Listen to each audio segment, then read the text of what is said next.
রহিম ছিল এক গরিব ছেলে।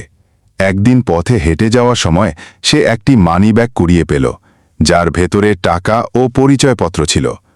অনেকের উপদেশ ছিল টাকাগুলো যেন সে রেখে দেয়, কিন্তু রহিম জানত ইসলাম আমানতের খেয়ানত করতে নিষেধ করেছে। সে ঠিকানা খুঁজে ব্যাগটি ব্যাগের মালিকের কাছে পৌঁছে দেয়। মালিক তার আমানতদারিতা দেখে কেঁদে ফেলেন এবং বলেন, এই টাকাটা আমার অসুস্থ মায়ের ওষুধের জন্য ছিল। আমি এটি হারিয়ে যাওয়াতে অনেক দুশ্চিন্তায় ছিলাম। ব্যাগটি পেয়ে লোকটি অনেক খুশি হয়ে রহিমকে দোয়া দেন এবং কিছু উপহারও দিতে চান। রহিম হাসি দিয়ে বলল, আমার পুরস্কার আল্লাহ দিবেন। সুবহান আল্লাহ। এই গল্পটা থেকে আমরা শিখতে পারি যে আমানতদারি রক্ষা করা কতটা জরুরি, আর সৎ কাজ করলে আল্লাহ তার পুরস্কার দেন। রহিমের মতো লোভ না করে অন্যের জিনিস ফেরত দেওয়াটা অনেক বড় মহৎ গুণ।